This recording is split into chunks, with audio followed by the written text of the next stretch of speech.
Hey everybody, how's it going? Got 4 great encounters sent in by Dixie Cryptid viewers. They're all wonderful. The last one is a paranormal type story, so you got to hang with it to the end and listen to this last one. It's really good. You're going to like it. My voice is kind of hoarse from doing all these recordings, but we got to get this crazy train on the track. All right, here we go.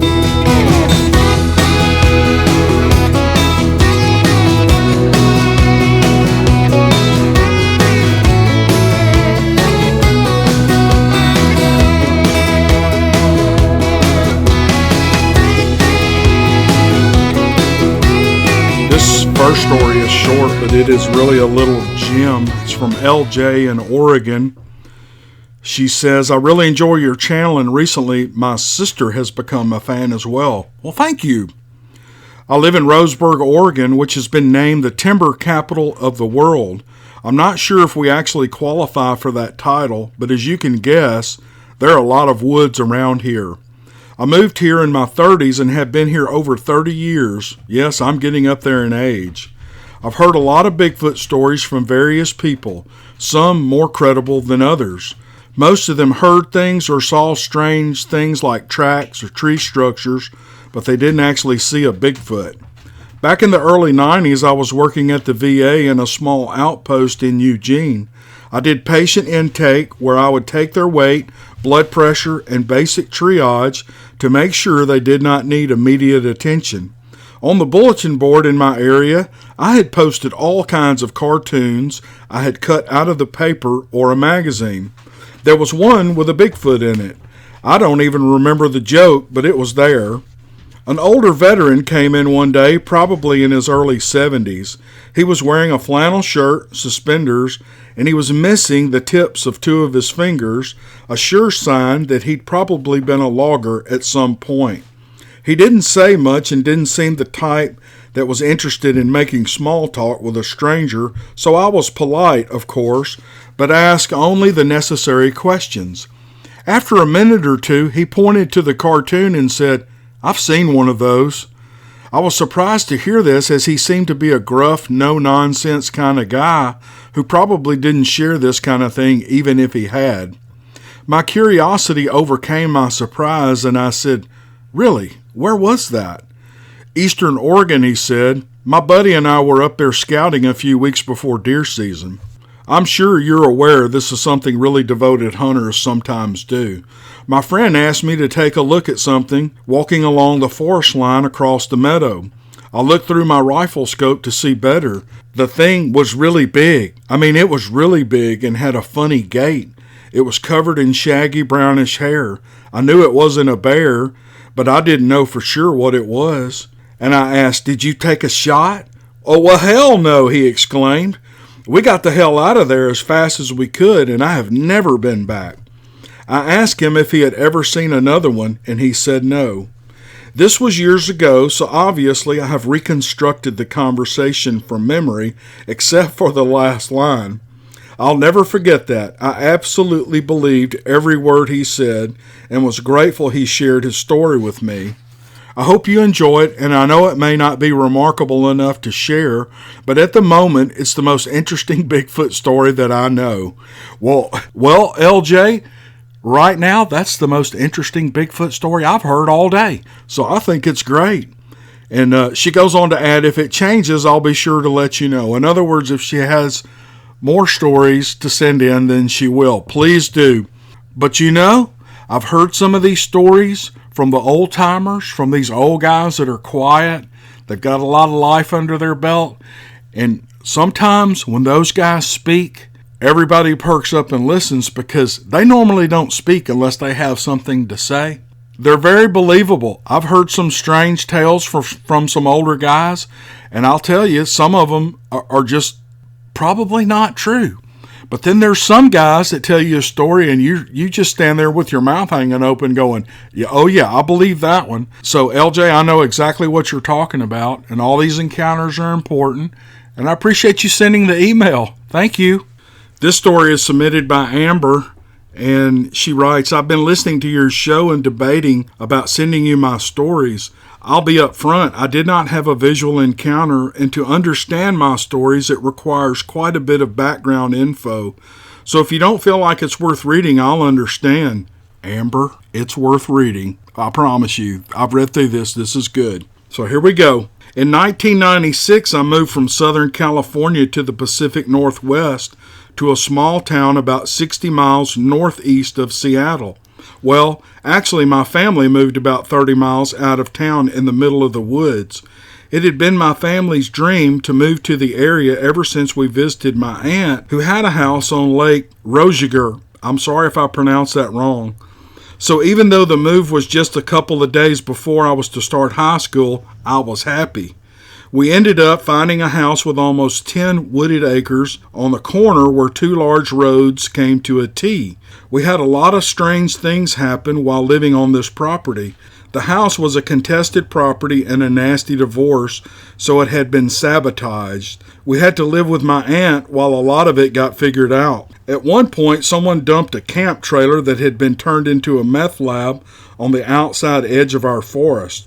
Another time, a medieval reactor came over and introduced himself as a Viking. What? All kinds of weird things, but I loved it there. I loved the sounds of the forest, such as birds chirping and the occasional whoops that I figured were from some sort of crane, and the sounds of the people cutting wood in the distance. And I even loved that our closest neighbors were just acres away. We had a lot of wildlife. A lynx came up really close to the house, stalking our goats we were using to eat blackberry bushes. There are weeds up there. Mountain lions and coyotes were frequent. Deer were often hanging out in the blueberry bushes, and a huge buck walked right up to the big picture windows and checked out the house. We had black bears wander through, and once even a tiger. I know, that one sounds delusional, but we later found out that there was a drug dealer not far away who had some illegal exotics that he released into the wild when he decided to make a run for it. It was frequently a weird life, I would say so, Amber. Once my dad and I even came across a car that wrapped around a tree about 12 foot up and found two dead men who had been drunk driving. Another time I was walking the road toward the lake and a car of guys stopped to see if I wanted a ride. They were going in the wrong direction and I declined. A few minutes later, another car slowed to a crawl as it passed me, going the right direction, and the mother had a very weird look on her face as she looked at me. She pointed back the way the car full of guys had gone, but she didn't stop. This got my instinct up. I stopped walking along the road and circled back through the woods. I snuck up behind a parking area and saw all the guys had stopped and they were out of the car. They were looking for me. I overheard one of the guys tell the others to split up and come at her from different directions. I silently slipped deeper into the woods, which I knew very well, and managed to cross my own and my neighbor's forest to get home safely, but I was terrified. I tell you that story because that was not the scariest thing to ever happen in those woods. Only a few weeks after finally moving into our house, I had to catch the bus to school. Our driveway was about a half mile of twisting gravel road that cut through some old-growth forest. I had a little keychain mag light and set off in the dark to catch the school bus. I had to be at the end of my driveway by 6 a.m. because our bus picked me up first and then doubled back and went all the way around the lake. As you can imagine, it was pitch dark. Being a female hockey player, I prided myself on how tough I was. I didn't want to be a wuss and have my mom drive me to the end of my own driveway, so I walked through the dark woods with just a little flashlight to help me not trip over things.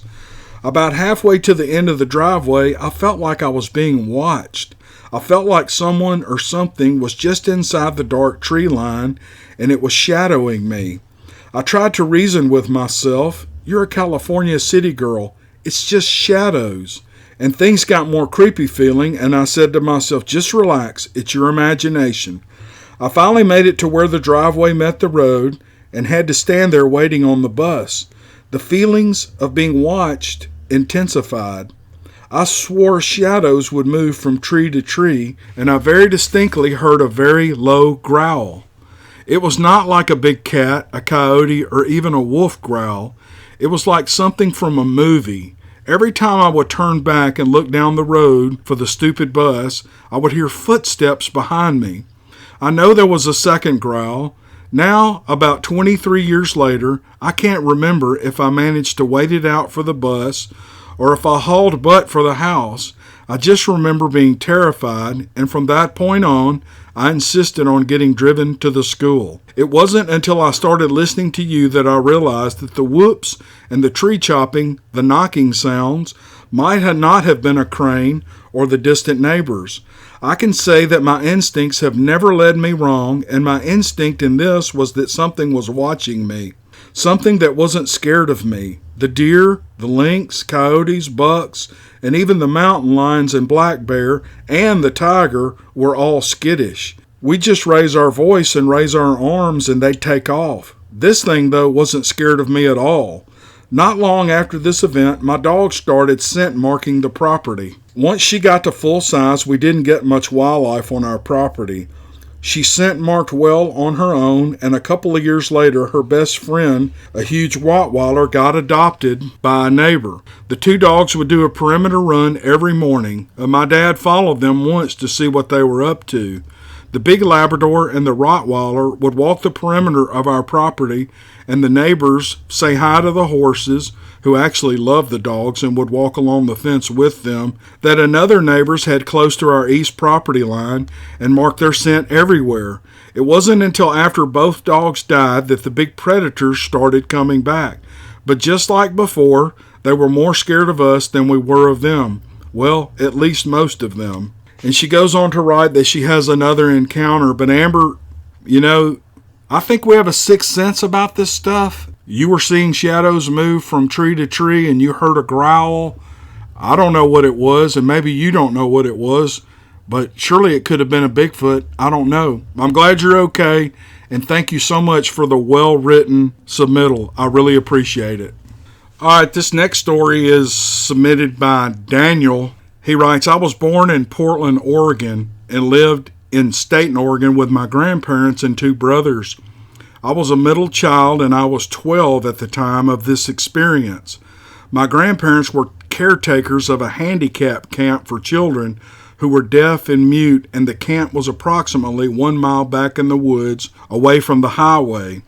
There was a gate in front of a small bridge that blocks people from entering the road that takes you to the cabins. The Sansham River, again, I'm sorry if I mispronounced the name of the river, runs right beside the camp. It is full of trout and steelhead, wonderful for the avid fisherman. My brothers and I spent many, many hours back in those woods playing war, building forts, and just doing what kids did back in the 80s. Most of our days were spent outside. I often would see large footprints in the dirt or on the road, and they were always barefooted and different sizes. I was 12 and knew little to nothing about Bigfoot at this time. I asked my grandma about them and wondered if she had ever seen them out on her walks, but when asked, she would just ignore me and tell me that it was nothing to go outside and play. We had a very sweet old lady as a neighbor at this time. I would walk the hiking trails with her and her dog from time to time. She loved nature and so did I, so we always had stuff to talk about. Well, one day crossing a mud puddle, there was a track about 16 inches long, and I asked her about what she thought they were. She said that she did not know, but nothing out of those woods ever bothered her, so she didn't worry about it. Those were great days, and I sure miss that old woman. One day, a couple of friends of mine, Troy and Olivia, got a bright idea that we wanted to spend the night camping in the backwoods, so we concocted a plan. Troy told his parents he was staying at my house, and I told my parents I was staying at Troy's house. Not sure what Olivia told hers, but we all met after school at a trail that we had all agreed on. Let me just say it was a school night, so not really sure how we pulled it off, but somehow we did.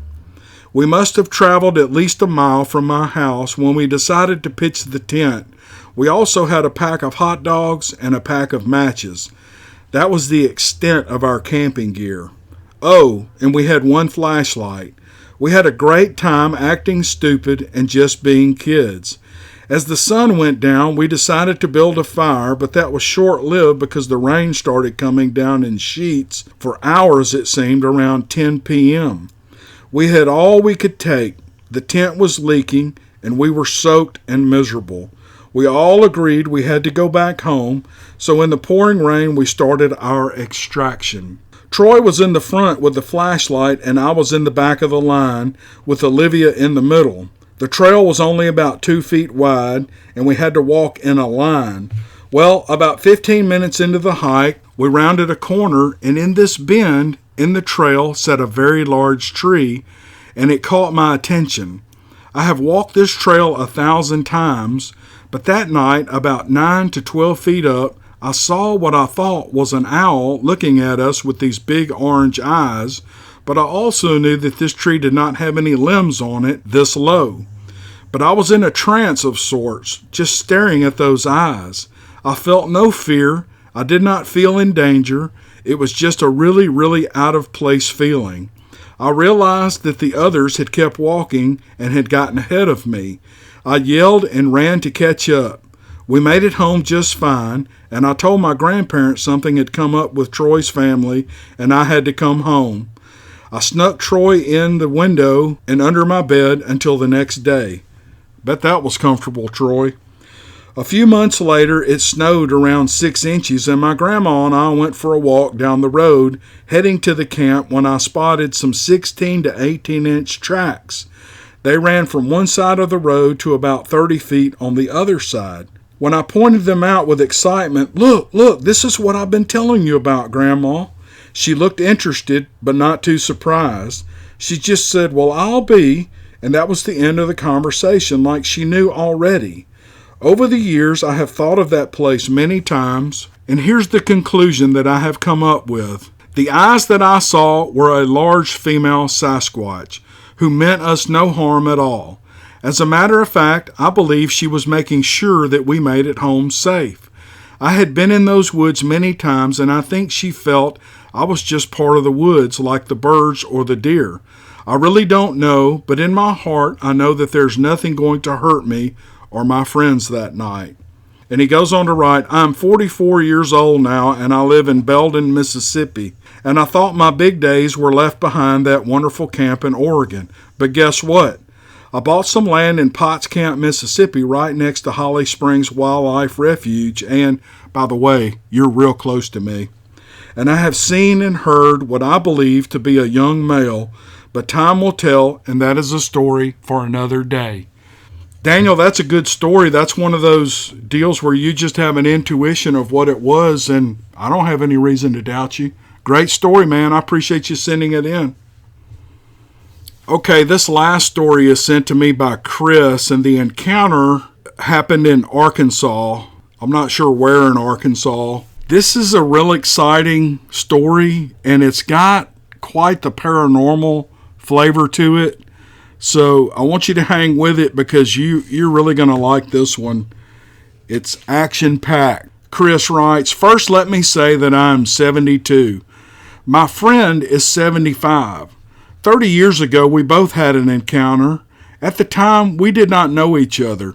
He is a retired Air Force Vietnam veteran, and I worked under a government administration on a new project. I worked in gang areas. I had a degree in criminal justice and knew what it was like to be shot at. I say this because neither of us buckles easy. In fact, we didn't think we could buckle. Oh, my famous last words. We met about 10 years later and now have known each other for over 20. Neither of us have realized that the other had a Bigfoot confrontation. In order not to look like idiots, we both kept our mouths shut for several decades. Believe me when I say I know there are many things that are unusual that really do exist. I also know that only a small segment of the population has a clue about them. I assure you it is probably a lot better that way. Everybody sleeps well at night and lives a lot longer. Sometimes ignorance is bliss. So leave good enough alone if you can. Words to the wise. Now on with my story. He and I became close through the years and shared some events just because we could, and we had a lot in common. Sometimes it's good to have someone that you can talk to. About 10 years into our friendship, one night in one of our conversations, Bigfoot came up. We both had a similar encounter at the same place in the same time period, and we compared notes. And mine went like this. I worked late at night and I was dead tired. I was a single mom and all I wanted to do was get home and call it a day. The place where I worked had two ways to get there. You could go through town and it would take you 45 minutes to an hour no matter how hard you tried to make it faster. Or you could go over a mountain on a very dark, narrow, deserted, winding road few people knew about. Circle around a couple of small bridges, up and down hills and some dense forest area, and cut the time in half. This road was dangerous, but some of the locals took it and told me about it. You didn't want to have a flat, and you definitely didn't want to have car trouble because you were out of luck up there. It wasn't for sissies, but I began to take it because I wanted to be able to spend a little more time with my kids. During the day, it wasn't intimidating, even though you instinctively knew something was amiss. But at night, it was a booger bear. Spooky. More than spooky. Terror-filled would be a good word. Your heart would pound, your blood pressure would go up, you'd sweat and shake, especially in one particular area. You just knew you stepped into hell and were being watched. Being a woman and having had to work with a lot of men, I had learned to suck it up and get on with business in order to survive. I was gung-ho that this thing wasn't going to get the best of me. Oh, how I was wrong. When I'd take that road, which was after midnight, I'd pray. I'd really pray. Some nights I wouldn't take it at all, but on 2 different occasions, when I did, it was there. Even in the shadows, you could tell it was big, upright, dark, hairy, and it would run right in front of my car. Always at the same spot, at the top of a very narrow section, heavily wooded with rough terrain. The second time around was enough for me. When it ran out in front of me that time, my car just died. No lights, no battery, no nothing. Deader than a doornail, and it stood about 15 feet away and just stared at me. I could tell it was reading my mind, sensing my fear level, and sizing me up. When the car just came back on for no reason, like it had died, I got the heck out of there and shook all the way home. No more for me. It could have that place, whatever it was. I'd walk 12 hours to work before I'd take that road again. My mom didn't raise any fools. There are some things you just leave alone, and it was one of them. I kept my mouth shut, came home late every night, and chalked it up to things that go bump in the night. A night walker, a dog man, a Bigfoot, a demonic monster that you just didn't want to tangle with. I'd take the gang shootings at me any time. You had a chance to survive there. Now, fast forward 20 years ago down, my friend and I are talking one night, and he says, when you worked there in Arkansas, did you ever take that cut-off road? I said, yes, I did. He saw the expression on my face. We were about to confirm a strange encounter. I was nervous and relieved at the same time. I asked him to tell me what he experienced, and he said, I ask you first. Do you want my honest opinion? I answered. Hit it running, he said, and he smiled. Okay, sounds good to me, I said. My opinion, it has a portal with an opening in time and space, and things can come and go through there. He answered, I take it that you saw the creature. I said, I did. And what did you think about the creature? He asked. I said, I thought hell had just opened up and I was getting ready to dance with the devil himself. Half man and half beast. And what did you do? He asked. I said, I let him have the place and I went my way. His answer was, great idea. And now I will relate his story. I'd had a tough day at work. Things didn't seem right. I felt uncomfortable, so I left, and it was late. I knew about the cutoff. It was like somebody put it in my head to take the road. I don't know why I took it that night, but I did. I got up on the same place on the winding curve you did. My blood began to run cold. I knew I was in trouble, so I sped up, and that was a bad mistake. This thing steps out in front of me, and I hit it. The impact was tremendous. I thought I must have killed the thing. It tore the front end of my car up and bounced off my windshield. I slowed down. That was another real bad mistake. The next thing I know, it's on my hood looking at me through the windshield, and it's madder than hell. The creature appeared to be part man and part ape. I sped up again, trying to knock it off. It jumped on the top of my car and beat it so hard that it caved in the top. I started down the hill driving like a bat out of hell, and I swerved back and forth trying to knock it off. I knocked it off, and then my car begins to slow down and it lost power. It jumped back up on the front end, and it was looking at me through the windshield again. Now I know I'm dead. I've never been more terrified in my life. All of a sudden, it morphed into a man. I think I'm losing my mind, and then it morphed back into the creature.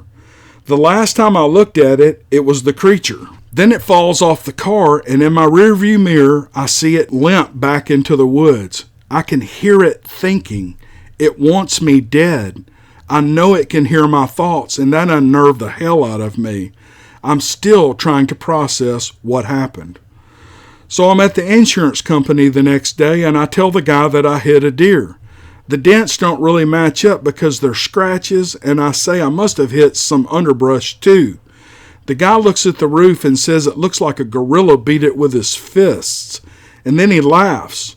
I try to laugh, but you can tell it's fake. The body man says, "Mister, I don't know what tore up your car, but what I do is no deer did all of this. No brush dug in that deep. But I'm not an investigator. I do body work, and if you say it's a deer, then it was a deer." And then with a serious expression on his face, my friend asked, "Do you believe me?" And I said, "I do, and I did, and I still do. He's not a liar. He's not a coward. He's been keeping this secret a long time with nothing to gain. Are they hybrids? Are they man-made? Or just evil creatures? Demons that shape-shift? I really don't know, and he doesn't either. And those that do sure aren't telling. My advice is this: just don't go places that devils fear to tread and are too far back in the woods. You might find out there really are places literal devils actually call home, and they like their privacy. And I say, let them have it. Chris, that was a very exciting story, and man, that's scary. I'm really not even sure what to say about that. But I've had this story here for a while, and I've been reading over it and, just running it through my mind and trying to figure out what is going on here. And I thought, you know what? I'm not going to figure this out. The people that experienced it can't even figure out. I'm just going to narrate it on the channel and let the audience decide what they think it is. So I hope you enjoyed her story. She's a good writer, and I think it's some pretty cool information. All right, that's going to do it for tonight. I sure appreciate you guys listening, and I'll see you on the next video. Thanks.